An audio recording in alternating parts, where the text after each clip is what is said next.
hooyadaas u badbaadinayso ilmaheeda korontadu haysata arka khatar bay isgelinaysa hooyada arag hooyo ilaa hooyo naxariis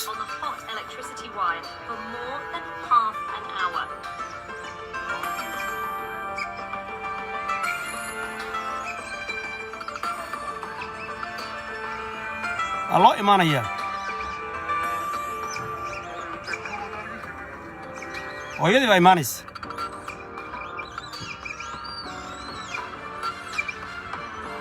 ويدي باتمد أوي أوي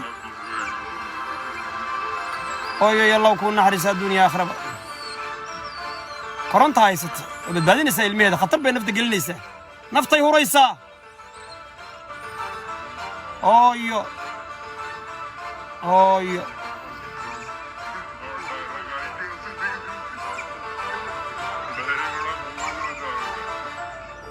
أوي هذا هوي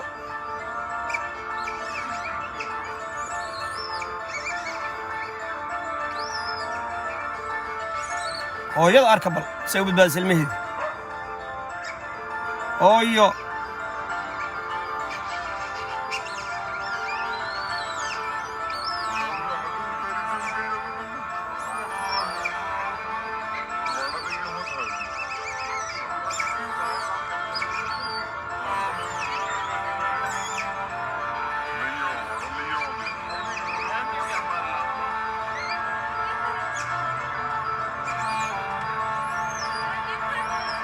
هذا سيل ميدا وبدبادينيس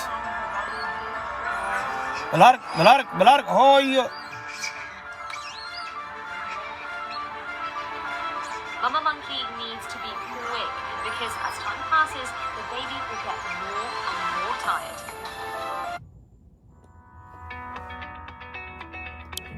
أركه هويداس قصة بدبادس الميد وررت قدام بإثيوبيا كوها إياه الوهوي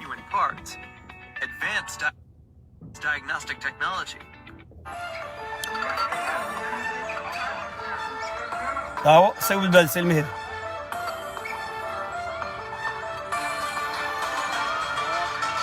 أكاس أوكي هابد بالي سي آخر كي أخيارتا شرفت لهي السلام عليكم ورحمة الله وبركاته ورر آدي وحي صبدنا عيان كهيا دلكاسي إثيوبيا iyo waliba Soomaali galbeed ogaadeen iyo xurnimadeedii helaysa hase yeeshee yaa fashilinaya midnimada Soomaaliya dal iyo dibad baya Soomaali fashilinaya yaa isku dirahaya yaa dhabarka haysta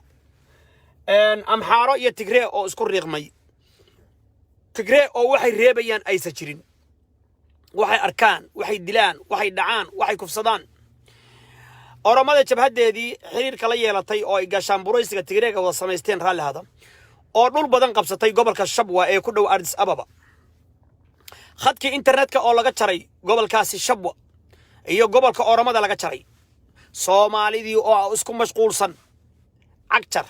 madaxweynaha la doortay ee boqoran ee dooran ee dhaartu u dhiman tahay sideedii xisbi oo ay kamid yihiin ururadii qaabka darnaa ee ururka al-Ittixaad Xisbul Islaam يا كوي كوفشل من سوماليا أو سومالي قلبت فشلنا يا إمك سدادي حزبي أو قامنا يا شيخ إبراهيم وذات كي مقالات سياتر لبكم سنة كلا بدكم سكدي جري جماعة الجهاد إنه يهي وأنا يقول عن بارين جري يا جنين كان جهاد كديدين هاي نينك كان وسلفية جديدة نين كان وعلماء السلطة علماء كراسة نين كان وعلماء الحيد نينكي لها أو أنت أرضي كسماية قبي وحمر قبي وهذا أتجيء قصك يقلاساك وذا ميجو دينت إلهي فافين لها تفهم حالك وهذا يوم دانا كوايا دلاي كود معي عيب عليك شيخ إبراهيم كفوا أيديكم وأقيموا الصلاة إلى يري يا كفوا أيديكم وأقيموا الصلاة والتربية والتصفية أقادين وعيو باهين معاهد دينية معاهد حفاظ القرآن التربية والتصفية تقصية قرآن دad kan maskaxda in laga dhaqo gumaysiga in laga dhaqo in la helo walaalnimo midnimo dadka shacabka Soomaali ogaadeen Soomaali la mideeyo adeer doqonkii damiirka laha doqonkii dabaalkii damir laawi doolood ayaa shacabka doollo isku dirahaya doolood doqonkii doolood baa la yidhi doqonkii doollo soomaali weyn baa degta waxa dhibka ka wadana waa haraadigii TPLF baa ka wada dhibka ninkan qabuuraha caabudo ina ciid oo shalay qabuuraha tuulada hurshe ninka weyn oo madaxweyne ku xigeen ah inna lillahi wa inna ilayhi raaji'un oo qabuurihii sheekh yuusuf direed dhex xamaaranayo ku galgalanayo oo ciidda ka cunayay inna lillahi wa inna ilayhi raaji'un yaa hadda mustafa cagjar wuxuu ka raadinayaa nabad ka raadinaya mustafa cagjarow doollo أنا أقول شيء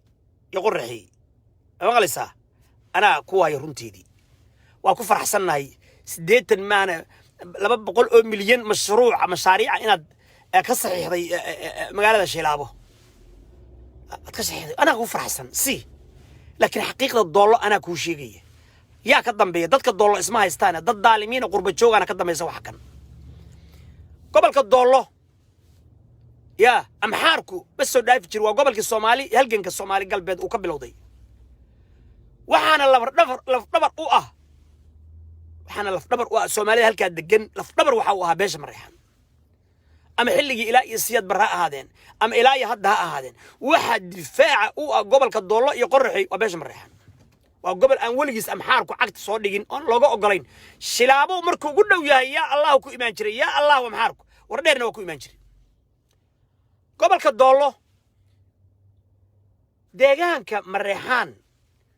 وميشا لغو عني رانجرسكي من قست حيل مريم جبه هذا مريحان عني والله بالله تالله بختي جنرالكي عيدا مدى إتوبيا أي كل دارتو رانجرسكي إتوبيا اسكو حكومي بلدوينة إلا يقروي بختي سنة الاستاقي يقصوا أرض معها دولو يقرح يقصوا أرض معها رقبها تشوقه رجعنا ورجع قد قالمي الصومالي قلبت إنه حرودو رجع أولف شيكته أيانا كدم بي إنه يدكي مسلم كها إنه يسكت دران أو أنت هدا أي مادين ديجانك اسكت دري دتك اسكت دري أو ماشي حرر يهواش كأدي لهاين ماشي كأدي لهاين نلك فوق صومالي ذي قبيل أقيبية وأولف وحي أساسي أنا وها سياد برا وحي أساسي وحي جبهة أورمدا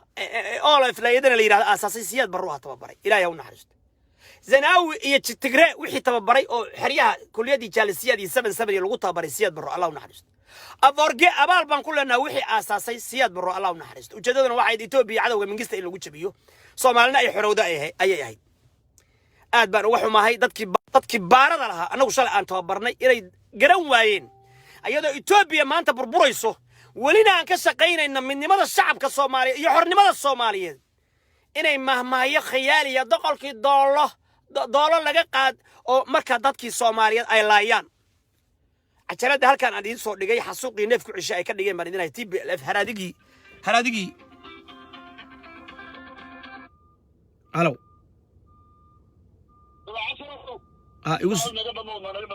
أدر معنا وجوابين صومالي بالحرين هيا أقول عقدة دقيقة دقيقة صورت بالوركة سوي هرت أديك هالجميالك حقيقة رنتها هذا التوس دين قلنا هي دولة وحكتشر أن من قرب تشوجا يا دجالك كوضع ورشلي إسبتالك وين سديت نسبقول مليون يو حركة كتشري عكشر هذي لا يكون معي والعيلة البيود ورإنتاس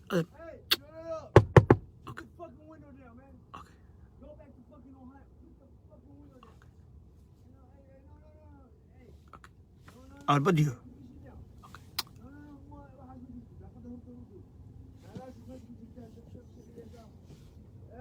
يا أذن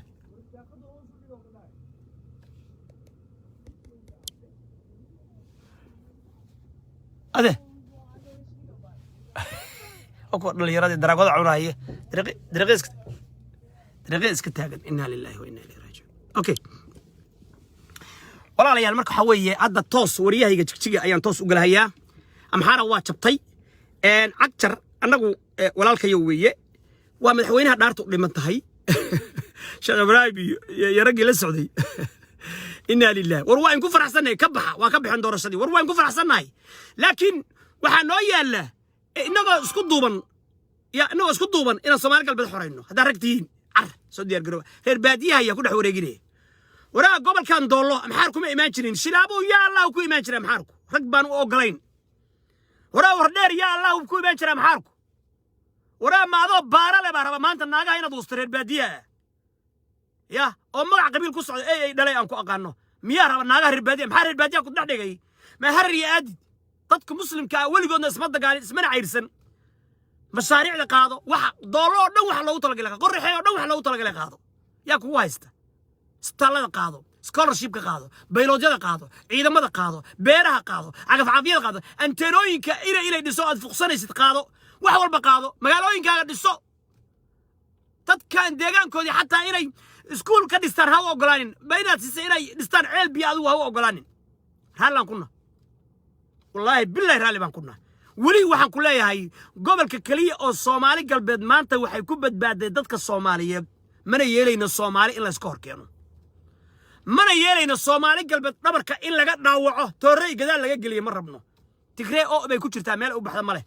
amxaara oo bay ku jirtaa meel u baxda male oromo oo bay ku jirtaa ayagii baa is hareereeyay bad iyo birina male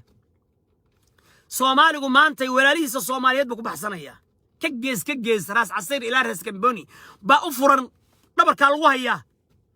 dadka colaad marka beeraya oo Soomaali galbeed doonaya Soomaali inay gadaal toorey ka geliso wallahi billahi tallahi waa idin naqaana idin kar yeelimay daba dhilifta waa sii saaratiin kuwa doonaya qabaa'ilkeena isku dhuftaan ma yeelayno horay u socdo walaalayaal Soomaali galbeeday waa idin jecelnahay laakiin waxaan idin sheegaynaa meel aan amxaar gumaysan ina adoo baara leh oo liyu boolis aan gumaysatid wallahi iska yeelin dadkan waa jabhadii baa jooga adeer uga cali isaga tag reer baadiyahan waa walaalo isdhex joogeen darays ha u soo xiran ka dhex bax doollo iyo qorraxi ka dhex bax adeer gacali harar iyo hawaash adeer gacali runtaan kuu sheegaya ka dhex bax dadka kan ha u dawladeyn darays ha u soo xiran colaad ma taalo liyu boolis loogama baahna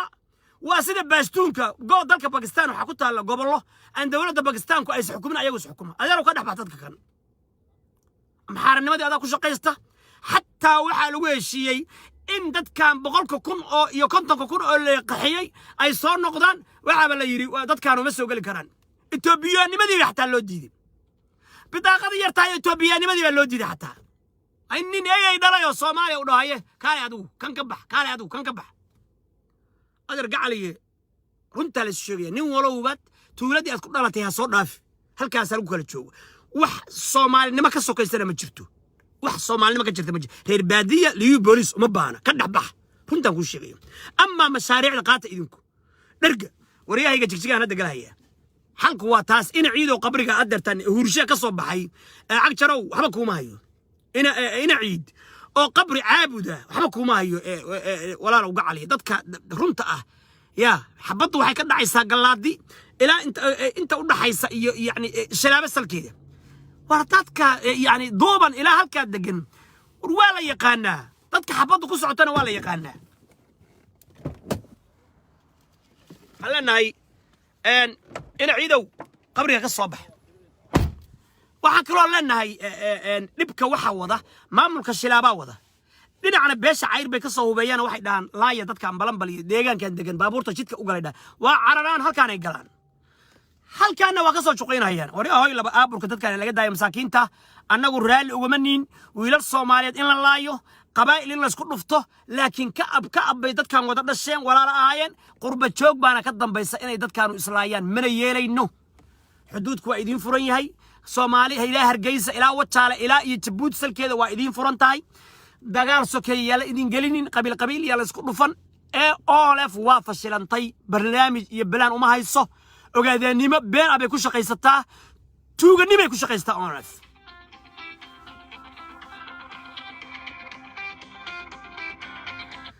okay adan galaya wariyahayga jigjiga ii kaada adan galaya wariyahayga jigjiga adan galaya ii kaadi jigjiga cadeeyay na jigjiga cadeeyay danayso walayla yaabaya okay hadan ku dhufanay ii kaadi jigjiga ya salaam hadan ku dhuftay ii kaadi jigjiga wariyahayga tooska maxaa jabtay wala bil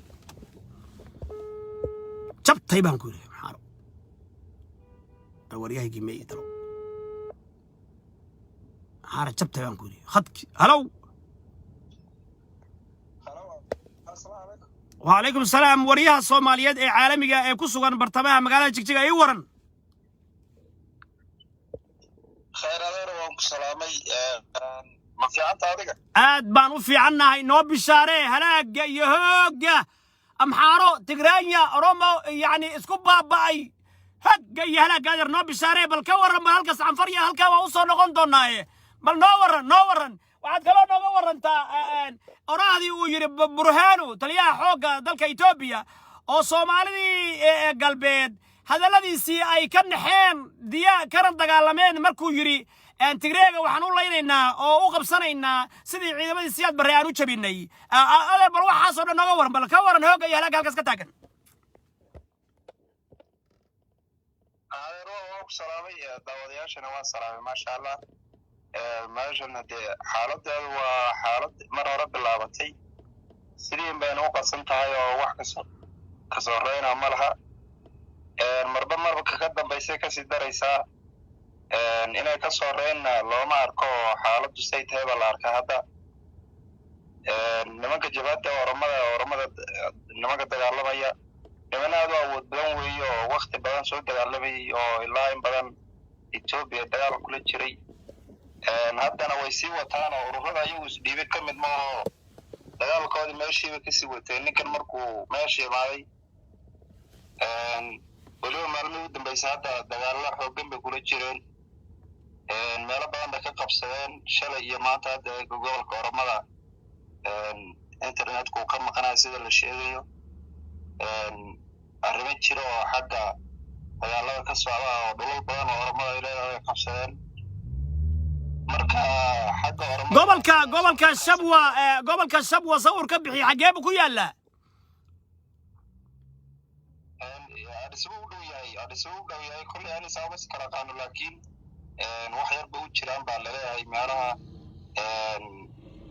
aad bayna niman kuwa wadooyin oo niman waxaa weeye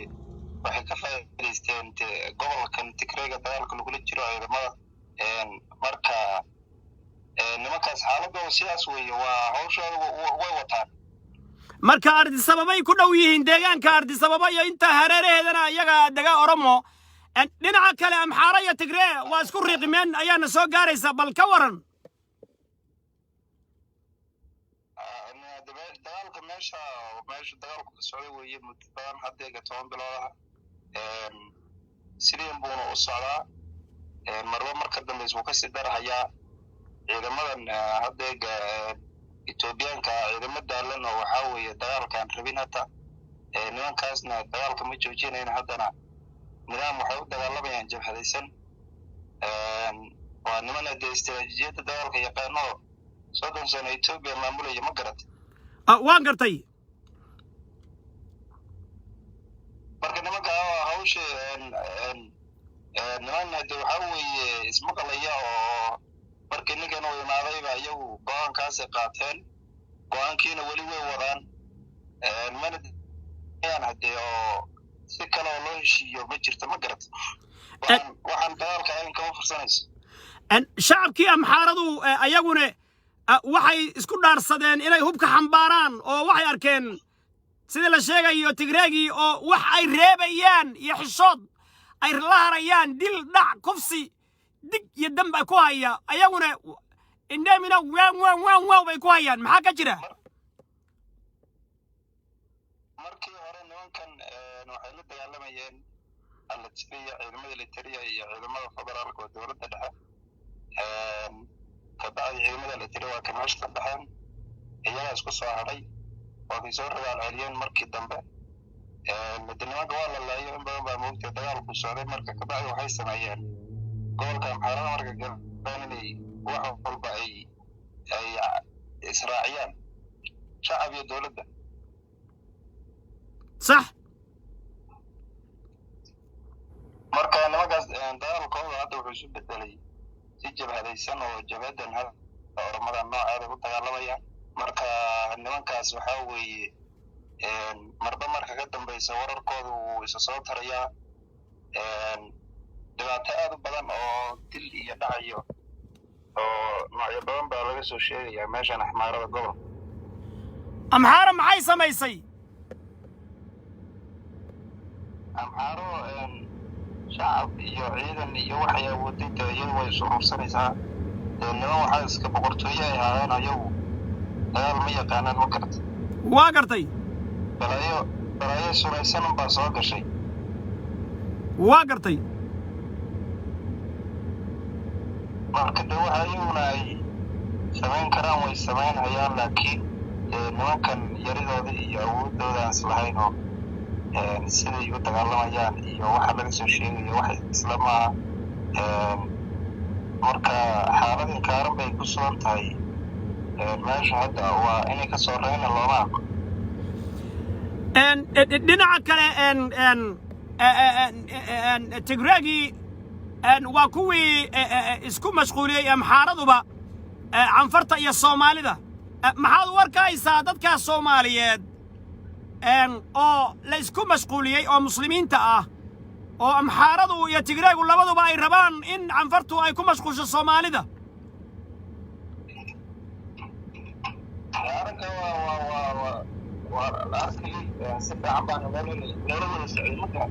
waa garta nidaam wuxuu ahaa siyaasadaysan oo loogu talagalay in labadan shacab magaran masaakiinta la isku mashquuliyo welina wuu socdaayo wax laga qabtay ma laha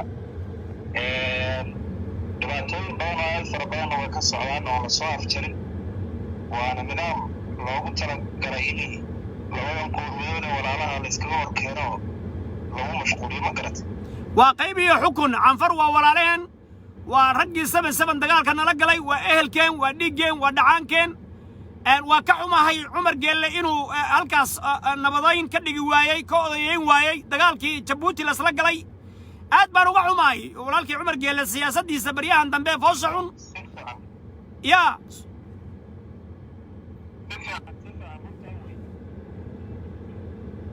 dagaalkii ma ku faafay jabuuti hadda markii hore maalmihii hore waa kii gaadhay weyn oo mudaharaadyo ka dhacay jabuuti oo dhibaato saameyn ku yeeshay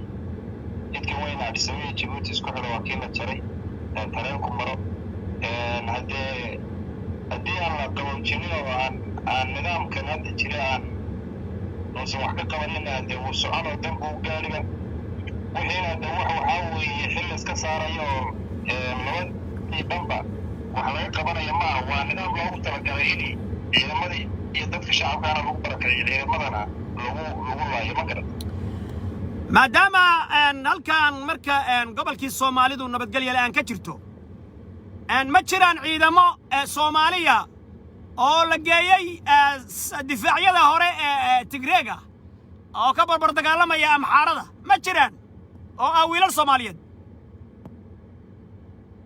bil ka hor baa halkaa la geeyey niman soomaali ah oo ciidanka ka mid ahaa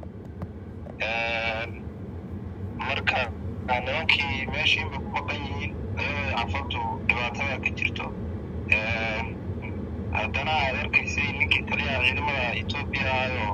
wuxuu lahaa burhaanu juma ninka la yidhaahdo marka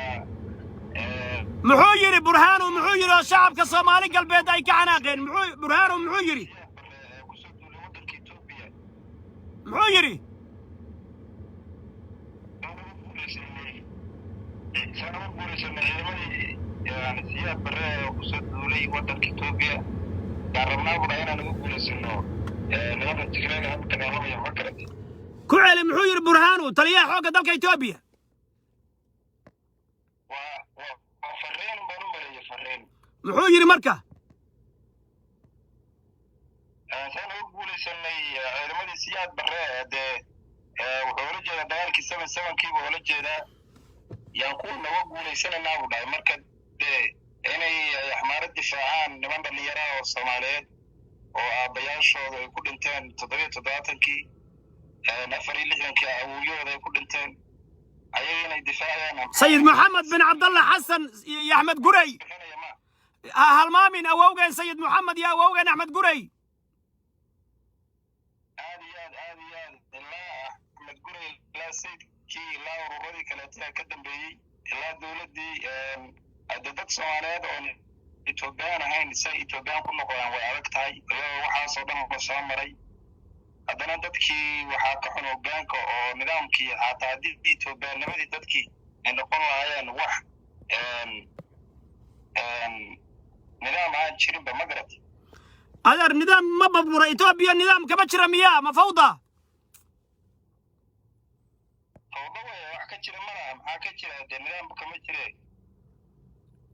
bal noo sawir bal waxaan ka jirin see nidaam uga jirin bal u sawir dadka ku dhageysanaya wax nidaam oo jira malaha waa garta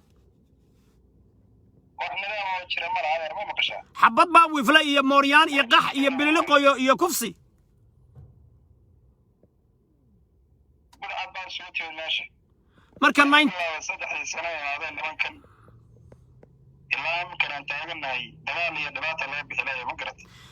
laakiin ayadoo Itoobiya nidaam laan ka jirto ma lasdhihi karaa ilaahay fadligiis ilaahay baa mahad leh iyo shacabka Soomaaliyeed oo walaalnimada iyo islaamnimadu ay dhab ka tahay dagaal sokeeyana ku quus qaatay wixii ka dhacay Soomaaliya cadaabka ku dhacay cadawgeedana arkayo ilaahay ugu mahadnaqaya taasi waxay keentay Soomaalida inay walaw ay ku jiraan rag haraadiga TPLF iyo rag OLF oo qabyaalad iyo qurun ku shaqaysanaya najisnimo oo anu aan ogahay oo gobolka Doolo iyo Qorraxo iyo meelo badan dadkii isku dhacyo ka wada laakiin Soomaali waa bislaatay oo nabad bay haysataa deegaankeedu ma la dhigi karaa inta hadda intii nimankan ay joogeen ururaha meesha imaaday waddankan Itoobiya ka ahaa ururo ka dagaalamayay oo la ogoleen inay imaadeen ururadii waa imaadeen yaa ka mid ah lala galay waad ogeyd yaa ka mid ah heshiiskii lala galay ururkii al-Ittixaad baa ka mid ahaa oo Ibrahim Dheere uu hogaaminayay waxaa ka mid ahaa ururka ONALIF marka dee ururadii iyagu halkoodii way ka soo baxeen nidaam baa lagu heshiiyey iyo qodobo wixii lagu heshiiyey way fuliyeen laakiin dowladda may fulinin haddana waa aragtaa Jigjiga iyo gobolladii niman saddexdii sano soo dhaafay meesha joogay oo madaxtooyada iska fadhiyay durbaanla garaacanaya ma garatay adeer Jigjiga shariicada islaamka miyaa lagu xukumaa mise generaalka amxaarka oo harar fadhiya xoog ku haysto oo kor ka xukuma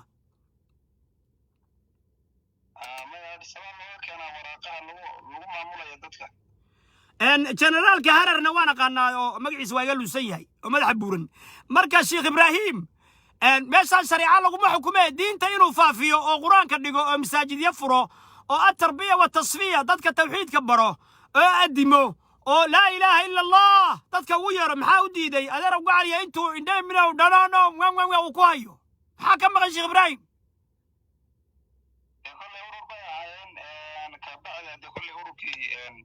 waxay isdhahaan doorashada haddii aad ku guulaysataan ama aad gobolka wax ka bedeli kartaan marka waxaan u malaynaya nidaamkaas inay saxboodeen bay la tahay kabacdi waxay samayn lahaayeen baade laakiin meeshiiba nidaam kama jiraba xataa adduun xataa dacwo iyo xagga haddii la dhaho maba ka soconaysaba waa meel yani xidhan weeye adeer ugu caliya Ittixaad Zanaawi waa kuwii u tagay oo Sheekh Ibraahim u tagay waa tii la soo dhaweeyay iskuulla iyo macaahid waa kuwii furay kabacdina waa kuwii isku dayay Cabdi Ilaahay inay inqilaabaan Cabdi Ilaahayna jamtu ka guray xabsi buu ku guray macaahidii buu ka xiray xabsiyuu ku guray wax walba ku sameeyay adeerow nimanku 10 ma qaataan miya Soomaaliya ay ku hoogeen ku khasaareen Sheekh Ibraahim dagaaluu ka soo galay 92 93 dagaaladii ogaadeen iyo Ittixaad ay ka soo galeen kuwii bari kuwii araare kuwii gadow kuwii maxkamadaha kuwii Daacish kuwii al-shabaab adeerow dariiqan kuwii raas kambaniyiinta hadda Kenyaatiga ku hadlaaya meel walba dhalinyaradii Soomaaliyeed bay halaagayaan markay ururaan oo cudud yeeshaan oo diintu faaftaba dhabarkay ka jabiyaan adeerow cali quraanka iyo diinta inay faafiyaan maadaama nabadgelyo la helay oo ilaahay ka cabsadaan oo diinta faafiyaan oo baadiyaha ku faafaan oo olole ay bilaabaan dadka maxwal ummiya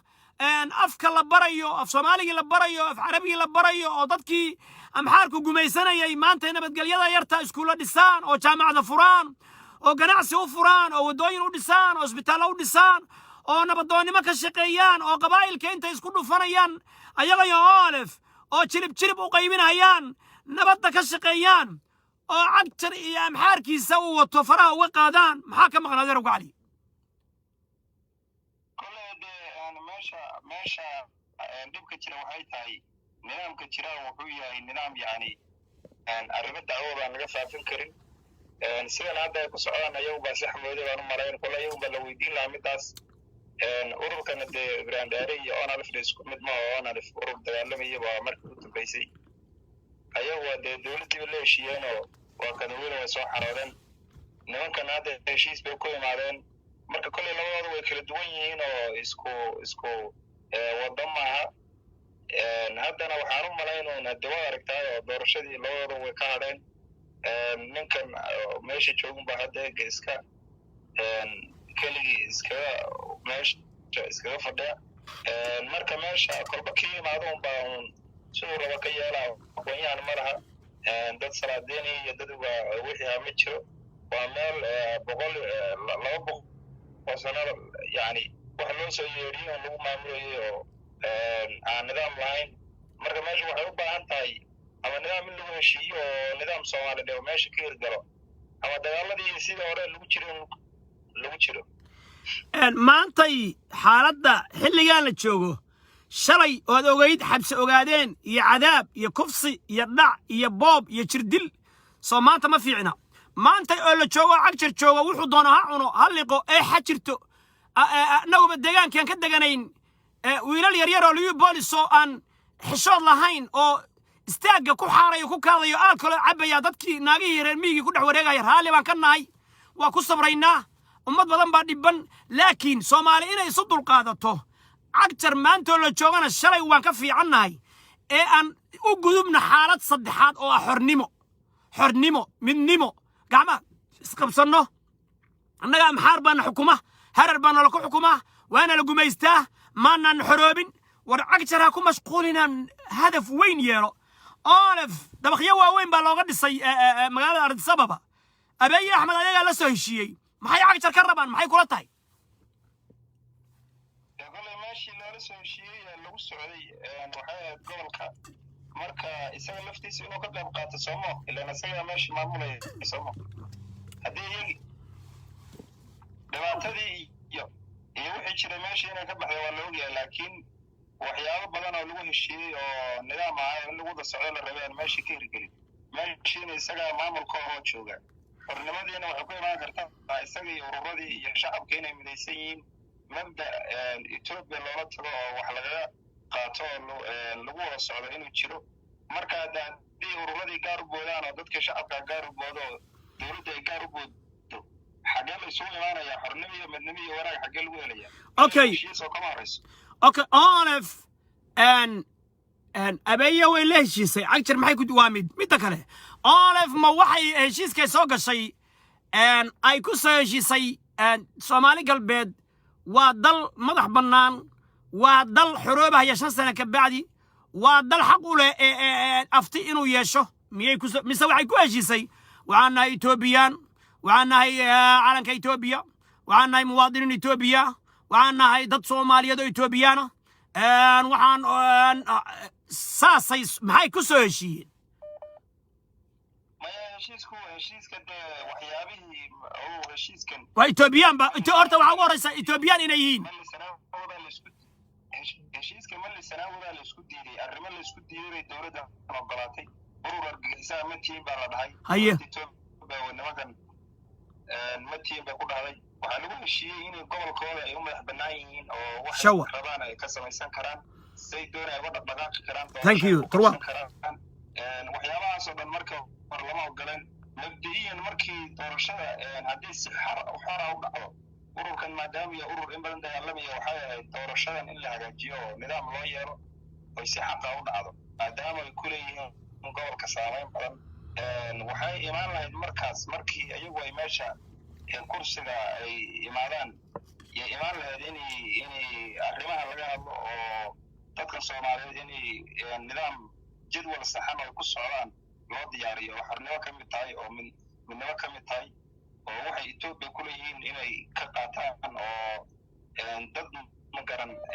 xor oo qalbiga iyo meel kasta xor ka ay ahaadaan laakiin nimankii lala heshiiyey waxyaabihii lagula heshiiyey maana dowladda dhex mayna fulinin kuwan maamulkana mayna fulinin doorashadii laisku ogaa inay si xora u dhacdo dad khaasa yaa afduubtay marka sidaa darteed waxyaabihii lagu heshiiyeyba hadda burburaba ayadiina ka hadhay doorashadii hadde hadda jabhadda xoraynta ma la isdhihi karaa qabiil baa u badan ayadoo ogaadeen la wada Soomaali la wada yahay haddana waxaa loo arkay dad jifa gooniya inay u badan yihiin saraakiisheedii taa ma jirtaa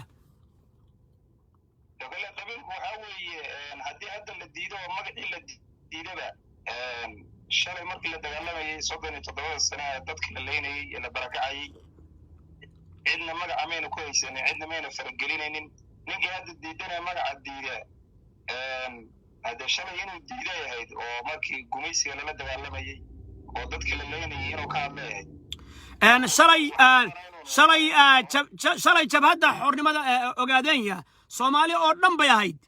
laakiin maantay waxaa ku shaqaystay leeyihiin dad badan beelgooniya arrintaas ma xoogaa ma jirtaa shaki halkaasa ma hadda kolley wax diidan oo sida u diidan oo sheegaya ma jiro kolley da Soomaali baana waa iska garanaysaa oo dad waa laga yaabaa wax la iska sheego laakiin ururka muray oo la yaqaano oo aan cidna ka qarsoonaan weeye madaxdiisa iyo dadka ay tahayna waa la ogyahay weligeedna ay soo ahayd marka waxay ahayd bal maadaama iyagu ay inbaan waddanka ay ku dagaalamayeen bal inay hadda iyaga lagu fiiriyo madaxweynahan hadda markii uu imaaday waxyaabo badan ballan qaaday oo inuu doorasho waddanka ka qaban xaraha inuu waddanku xorriyad yahay ruux kasta oo hadla inuu aragtidiisa ka hadli karo meesha hadda sida og tahay ba saxaafad ma laha saxafiyiin ma laha dad ka hadla ma jiro waa meesha kamteed aragti adeer gacaliye jifada مثلا دان هوس ودا دعو رير إساق عكتر waxay toos u taageersan yihiin cagtar reer Cabdillane cabdi ilay xukunkiisa kisbay xasuustaano waa ka horjeedaan oo ayaga isu raba oo lafna saraakiisha ugu badan ee hogaamisa Mikael baa u badan adeer gacaliye bal Soomaaliya noo dambeysay beesha ogaadeen inay ka gudubto waxaan balaqa yarka oo loo tuurayo iyo reer hebel iyo maalayacnigan iyo kursiga iga kaca iyo nin jeclaysiga inta ka gudbaan ayaguna midoobaan Soomaalina mideeyaan soo ma fiicna aad bay u fiicnaan lahayd arrinkaas laakiin ma aragno waa aragtaa meesha kolley raggi meesha joogay waa aragtaa saw dhaqmayaan marka garan mayna waa unana dadka shacabka waxaan ahay iska sugayaasha iyagina wax nidaam oo arrinkii ka bedelan lama imaanayaan marka marka hadda waxaad leedahay 8 xisbi ee tartamaysa Sheekh Ibraahim Dheere ay kamid ahaayeen waa ka baxeen oo waxa dabaaldegaya oo jigjiga maantay ka dabaaldegaya bal noo sawir bal waxa ka socda jigjiga maantay hadda meesha waxa ka socda doorasho la qaban badaan doorashadii marka adigu xisbiyeen ku tartamaan baa la rabay xisbiyeen way iska hareen xisbigan talada ayo BB laga hadda ka meesha jooga kaliya ku soo haray marka isaga baa doorashadii qabsanaya goboladii iyo jigjiga maantana isu soo baxay waaweyn baa ka jiray oo isaga lagu taageerayo marka bal doorashada kolka iyagu qabsadaan ka bacdi waxay la imaadaan ma arki doonaa iyagu waa niman Soomaali oo waqti ka badan baa la soo maray wax dhibaato iyagu hadda weyn oo lagu siyaadanayo ma jiro doorashooyinkan waxyaabahan musuq ka dhacay mooyeen marka waxaan u maleynayaa hadda eega hawshu isku dhamaatay ururadana waxay sameeyeen iyaga yaqaana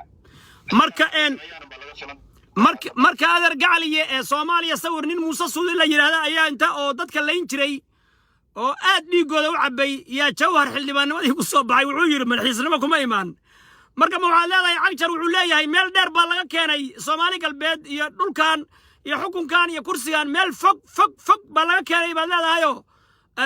meel fog buu ka keensaday oo madaxisnimo kuma imaan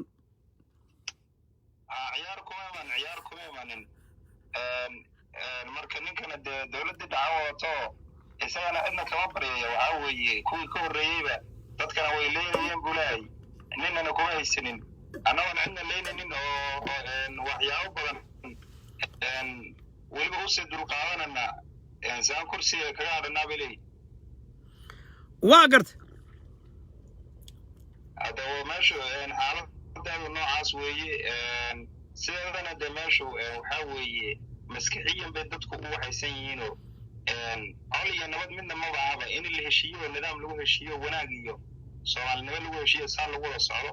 in meesha lagu kala carro wax ka dhaxeeyo ma jiro jugjug meesha ay joogan weeyaan wax faa'iido ka soo socotana ma laha anigu waxaan aaminsanahay middaas mid ka duwan ma garad anigu waxaan aaminsanahay Ethiopia waa isku baabaaday waana halaagsantay Soomaali galbeedna maanta dad kale celiya oo waka cagjar hadda dawlad jooga oo 200 milyan oo bir lacagta ku dhow mashaariicda isbitaalka ugu weynaa shilaaba kasta dhigay mashaariicda biyaha beeraha cagafyada adduunka uu keenay dadkii kale ee dawlad iyo qorax deganaane ay baaba'san yihiin raalina ku yihiin wixii dhargahaya warso uma fiicina mashaariicdoodaas inay wataan nabadooda wataan asaga iska daayaan haddii ay Soomaalinimo u dagaalamayaan Soomaali galbeed iyo dhufaysyada amxaarada ay aadaan oo amxaarada deegaanka ku jirta laga saaro aan ka waraystay amxaaradii waa ka qaxday baa la yiri jigjiga maxaa kala socotaa amxaaradii jigjiga way ku soo qaxday kama qaxin yaa ku soo qaxday amxaarada xagee u qaxaysaa wal Ethiopia oo dhan baa ku soo qulqulaya oo dagaalada laga soo cararaya wallahi waxa weeye adeega Ethiopiankii Soomaaliya waa isla agtaagay jigjiga aga ayaa way isla agtaagay way isla yihiin ma kala badnaba oo dhinac daantee bay ka degan yihiin noo sawir bal xaafad horta way degan yihiin magaalada laakiin dadka iska joogaya waxaa fara badan Ethiopiaanka nooc walba leh ama oramahaado ama dhabugaado ama xabashihaado ama garan ama ura ama ganacsiga kule ama jooga ka shaqeysta dad aad fara badan oo dhalinyaro badan baa meesha ka buuxa marka waxa ugu badan waa dumarkii iyo dhallaankii iyo caruurihii baa soo qaxay oo caruurahoodii afka ku soo qaadanayo halkan nabad ka soo raadsanaya wadanka dhan ee meeshan baa nabad oo waxa weeye Ethiopiaanka waa ku soo qulqulaan jigjiga aad bay ku soo qulqulaan waxay magan yihiin war lamaayeen adeerow kursi la isku qabsado Soomaali dhiig bay ku daadisaa sooma fiicna inay iska daayaan cagjaroo xal kala raadiyaan way jirtaa sidaas sax weeye laakiin waxyaabo kale la isku haystaa waxa inay ka heshiiyaan oo ay nidaam saxan ay ku heshiiyaan oo asaga hadal la daaya laakiin ay heshiiyaan baa fiicnaan lahayd oo ururada isaga iyo dhammaan ay heshiiyaan oo si nidaam loo qaybsado meesha iyo kuraasteedii iyo howlahaas marka dee iska garanay Soomaaliya iyo qabyaaladeedii mooyaan marka waxaad leedahay cagjarna waxaad leedahay ragga wax u ogolow oo wasiirro iyo wax sii oo u soo dabac ayaguna danta guud ka shaqeeyaan oo waxaan balaqa iyo waxa ka cuneen danta guudna ka shaqeeyaan oo qor iyo xabad iyo saqaadan baad leedahay adeer hada sikara qori xabad haddii la qaato maxaa faa'iido waan ku khasaaraynaa Soomaa aad iyo maxaa tala halkan uga diraysaa cagjar iyo wasiiradiisa uu ku dhageysanayaa kulleyde madaxweynuhu waa meesha hadda isagu baa maamulo gacanta ku haya dee madaxweynaha mar hadduu meesha isagu maamulayana ummadda ha kala maamulaan leenahay oo nidaam ha sameeyo nidaam waddanka barwaaqa taalle nin kasta waa ku filan tahay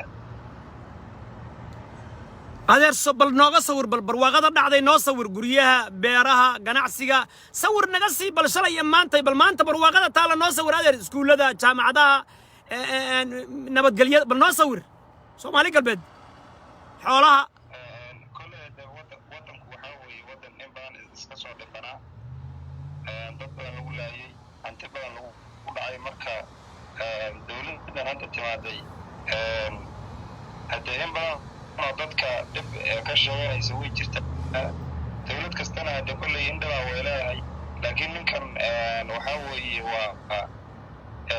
waddanka intii uu joogay wax dhabaha weynka kama dhicin dadkii xabsiyada lagu gurayay ma jiraan way yar yihiin markii loo fiiriyo xaggii hore horumarka waxa weeye waxyaabo badan bay qabteen oo muuqda dee kolley dee dad bayna waxaa u muuqanin ninkana haddii xataa mucaarad ku tahay libintiisa waa la sheegayo wuxuu yahay marka waxa weeye alxamdulilah rabbilcaalamiin nabadii iyo waaban hadlaynaaba waaban la hadlayaa oo waa kan wada arkaaba werigaa dalama hadli karinba ninkasta naftiisu ilaahay bixi lahaa haddana baabaka waa la murmayaa oo suuqa lagu murmayaa marka waxaa weeye way ku filan tahay meesha waxa yaalla in la heshiiyo unbaa meesha ka maqan waa gartay xasan maxamuud oo halkan ku jira maxamed wuxuu ku leeyahay jigjiga amxaara ayaa meel walba haysata min bajaaj ilaa bangi ilaa immigration maxaa ka jira haddee amxaarada way joogtaa waqtigii horena way joogtay amxaaraduna dee madaxweynuhu ma keenin isagu gawaari kuma soo gurine yani maaragtay ayagaa cagahooda ku imaaday marka dadka soomaalida degan bay u taallaa iyo dowladda marka xaafadaha ay degan yihiin waxa ka dambeeya oo dhan ma maxaana degta baadiyo oo dhan mise Soomaali baa ku hararaysan oo baadiyo oo dhan Soomaali baa degta amxaara baadiyo ma degta magaalada hal meel ka degan yihiin laakiin meesha ay degan yihiin magaalada ganacsiga ku leeyihiin oo gawaarida iyaga taksiga haysto waxaa weeye waxyaaba badan bay ku leeyihiin waa saameyn bay ku leeyihiin marka dadka Soomaaliyeed meesha joogto unbay ku xidhan tahay marka waxaad leedahay war magaciin jiriye waxba gacanta nooguma jiraan waxaan beenbeenta oo nala dhex dhigayaan isku dagaalamin ma leedahay xal la keeno oo aqliga ha laga shaqeeyo gumaysiga sidii looga xoroobi lahaa oo gacanne aan nabadeena ku ilaalsan lahayn iyo midnimadeena iyo Soomaalinimadeena iyo walaalnimadeena gacanne aan xornimadii ku raadin lahayn innaguna wax isu quuri lahayn kolba maxaar baa kor naga xukumo militarigiisiba nagu hareeraysan xariya militari ma ku hareeraysan yihiin jigjiga oo dawladda federaalku leedahay way joogaan nidaam xala keenaan leenahay oo Soomaalinimo amxaara kuwa kugu celinaya militarigeedii oo federaal ama ku hareeraysan yahay jigjiga gobolada dhan bay joogaan iyo jigjigada oo militarigaas bay joogaan oo qabdaar bay joogaan oo gori bay joogaan oo waxay joogaan wardheer iyo afdheer iyo meel kastay daadsan yihiin oo amxaaradii baaba joogtay militarigeedii kuwa kala noocyo kalena way joogaan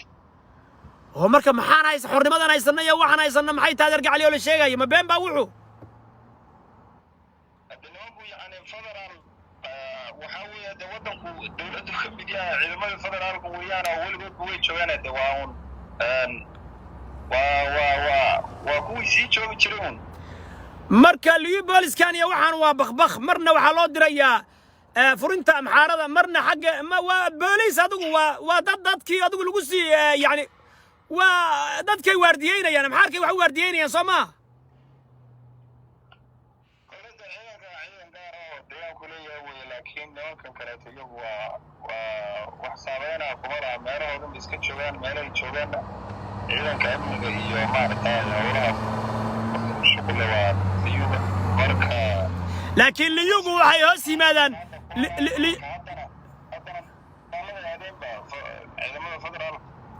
marka liyugu waxay hoos yimaadaan wasaaradda gaashaandhigga Itoobiya marka laga yimaado dawladdan deegaanka ka jirta ciidan kasta waa dawladda dhexba hoos tagi marka dambe waa gartay ugu dambayn dadka Soomaaliyeed ee Soomaaliya xornimada ku haysto amxaarku si xukumin maxaad leedahay oo is haysta ugu dambayn Soomaali galbeedna maxaad ugu talinaysaa oo midnimo iyo walaalnimo iyo dagaal sokeeye laga soo daalay midoobaan geeska Afrika isbedel baa ka socda qowmiyadda Soomaaliyeed si guud iyo si gaaraba canfarta dhinaceeda oo dad Soomaaliyeed maxaad ayadana ka leedahay oo Soomaalinimo iyo Islaamnimo iyo walaalnimo marka si guud ka nabadoonee bal baaq nabad guud oo nabadayna dir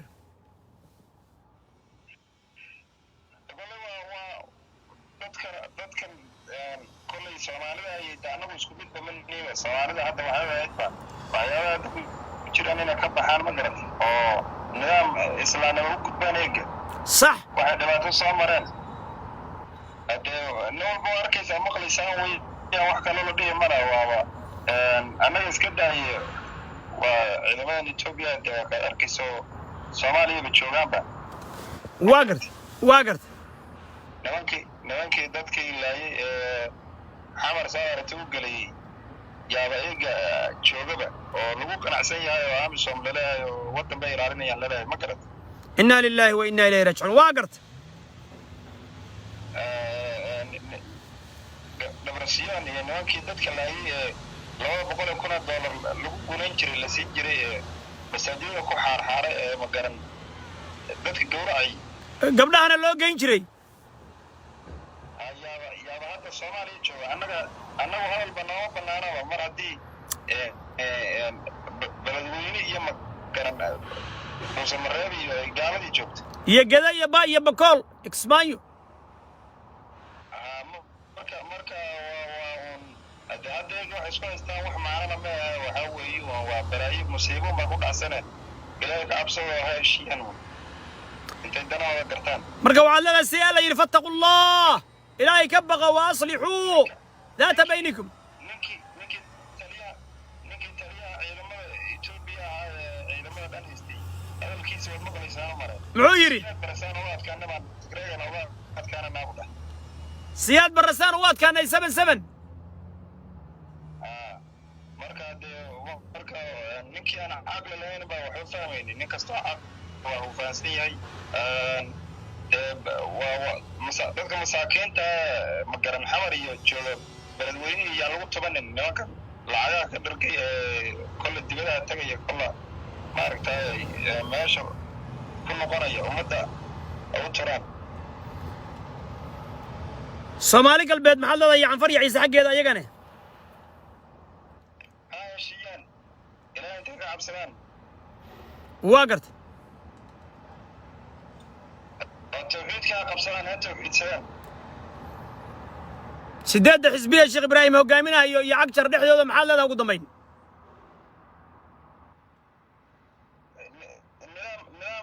nidaam ummadda ku maamulaan la imaadaan oo heshiisa oo ay isu tanaasulayaan ilaahay kuwa ka baqa Allah naga dhigo ilaahay kuwa ka baqa naga dhigo Soomaalina guul Allah siiyo walaalkay qaaliya adigana dad diin duuniyo darajo adduunyo mid aakhir Allah ku siiyo cadawga Soomaaliyada maxaarka iyo Tigreega iyo uraagada iyo wax la midka dukun daakun Allah isku jabsho dukun daakun Allah isaga dhigo Soomaalina Soomaali weyne Allah badbaadiyo midnimo Allah siiyo shanta Soomaaliya adigana Allah ku ciseeyo dad iyo diin duuniyo darajo adduunyo mid aakhir Allah ku siiyo aad iyo aad ma santahay halgamaaga caalamiga walaalkay Soomaaliyeed khayr Allah ku siiyo Soomaali weyn guul wasalaamu calaykum wa rahmatullaahi wa barakaatuh